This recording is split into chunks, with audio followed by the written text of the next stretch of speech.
आदरणीय बलबीर सिंह खिचड़ी जी ने काव्य पाठ किया। अब वो हमारे बीच नहीं रहे, मतलब कर पढ़ के चले गए हैं। मैं चाहता हूँ एक बार जोरदार तालियां हम लोग उन तक पहुंचाएं। बहुत श्रेष्ठ उन्होंने काव्य पाठ किया। मैं अब सुर में परिवर्तन करता हूँ, स्वर में परिवर्तन करता हूँ, दृश्य में परिवर्तन करता हूँ और अनामिका को आमंत्रित करना चाहता हूँ। अनामिका, देश में यदि हम लोग श्रृंगार की कुछ अच्छी रचनाकारों को चुने तो उनमें अनामिका का नाम बहुत ऊंचाइयों पर आता है। मैं उनको आमंत्रित करना चाहता हूँ। वो प्रेम की प्यार की बातें करेंगे। जैसे प्रेम प्यार के नतीजे बहुत खराब निकलते हैं। वो तो हम दोनों शादी के तुरंत बाद हनीमून बनाने चले गए गोवा। आप लोगों में से कोई गोवा गया होगा तो उसने देखा होगा कि वहाँ चर्च वर्च बहुत है। तो एक चर्च में जैसे ही हम दोनों ने प्रवेश किया तो अनामिका ने देखा कि वो जीसस क्राइस्ट की मूर्ति सूली पर टंगी हुई है। जाते ही भाव विभोर हो गए और जाकर के पैर छू लिए। इतना था कि मेरे तो कलेजे पे सांप से लौटने लगे। मैंने कहा भाई इतना टाइम हो गया तेरे पे, मेरे तो नहीं छुए गए। बोली तू भी लटक जा। प्रेम की स्थिति। अच्छा, ऐसा नहीं कि अपना ही मामला खराब है। वो दो मित्र मिले मेले में, दोनों के दोनों बहुत दुखी। पहले वाले ने दूसरे से पूछा भाई तू इतना परेशान क्यों है? तो दूसरे ने उत्तर दिया यार क्या बताऊं, दरअसल तेरी भाभी जी संग आई थी, कहीं रल गई। रलना शायद आप लोग जानते होंगे। हाँ, वो स्थानीय भाषा में खो जाने को कहा जाता है। स्थानीय से याद आया, गंगा जी बह रही थी तो गंगा जी के किनारे एक बंगाली और एक पंजाबी, दो आदमी बैठे हुए। बंगाली के भाव जागृत हो गए गंगा की धारा को देख के। बोला आहा केम भानो नदी बहता है। वो पंजाबी कहाँ चुप रहने वाला था। बोला आहा किनी सोनी नदी बहती है। वो इसी बात पर लड़ाई हो गई कि बहता है कि बहती है। तो वहां से अपने आका भी एक जा रहा था उत्तर प्रदेश का, उसे रोका, पूछा भाई साहब ये बताओ ये बहता है कि बहती है? बोला ना तो ये बहता है ना ये बहती है, ये तो बह है। तालियां मिलकर के आए मन से। तो दूसरे वाले ने पूछ लिया पहले वाले से, कह यार तू इतना दुखी क्यों है? तो दूसरे ने उत्तर दिया यार क्या बताऊं, दरअसल तेरी भाभी भी मेरे साथ आई थी, वो भी कहीं खो गई है। तो पहले वाले ने दूसरे से पूछा अच्छा ये बता तेरी देखने में थी कैसी? तो दूसरे ने कहा यार क्या बताऊं कैसी थी, आंखें ऐसी जैसी ऐश्वर्या राय की, बाल ऐसे जैसे सुष्मिता सेन के, कमर ऐसी जैसी उर्मिला मातोंडकर की, और कपड़े तो ऐसे पहनती थी जैसी मल्लिका शेरावत। लबाब देखने में बहुत ही खूबसूरत थी। अच्छा ये बता तेरी कैसी थी? तो दूसरा बोला छोड़ मेरी या तेरी ढूंढते हैं।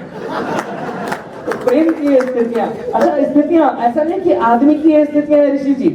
वो तो आदरणीय बलबीर सिंह खिचड़ी जी को हरिद्वार जाना था यात्रा पर, तो ये आए मेरे यहाँ टेंशन में। बोले यार सौरभ मुझे हरिद्वार यात्रा पर जाना है और मैंने एक तोती पाली हुई है, मैं सोच रहा हूँ इस तोती का क्या करूं।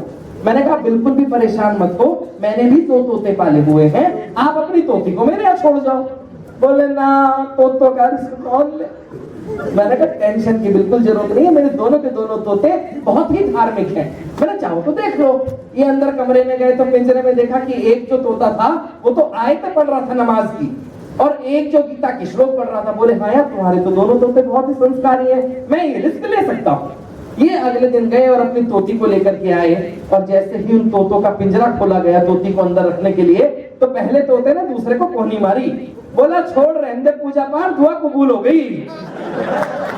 तालियां वाली एक बार आप लोगों के मन तक आ जाए। तालियां मुझे नहीं, हमारे लिए च्यवनप्राश है। आप लोग तालियों का सुर हमें देते रहेंगे तो हम लोग मन से आप तक बात करते रहेंगे। अच्छा क्या है कि जो बुजुर्ग लोग यहाँ पर बहुत लोग बैठे हुए हैं, बुजुर्ग प्रेम को समझते नहीं है।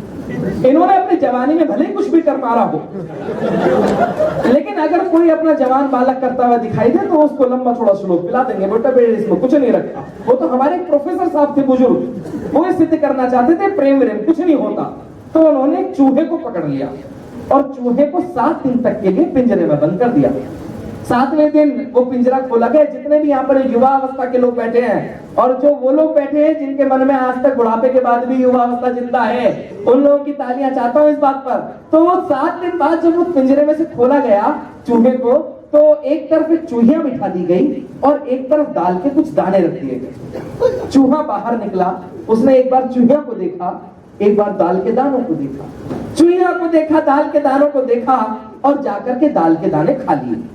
7 दिन के लिए ये क्रम फिर से दोहराया गया।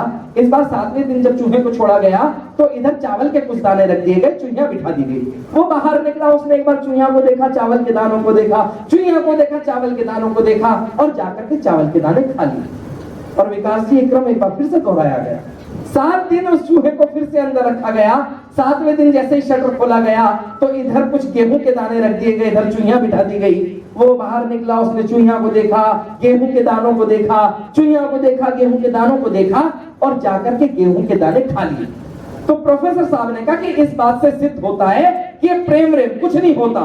जो भी प्रभावित करती है इंसान को वो उदर की भूख होती है, पेट की भूख होती है जो परेशान करती है। तो एक स्टूडेंट खड़ा हुआ, बोला मास्टर जी आपने अनाज 3 बार बदल के देख लिया, एक बार चुहिया भी बदल के देख लो। तालियां हैं आप लोगों की। और मैं चाहता हूं कि इसी आनंद की यात्रा के बीच मैं आमंत्रित करूं इस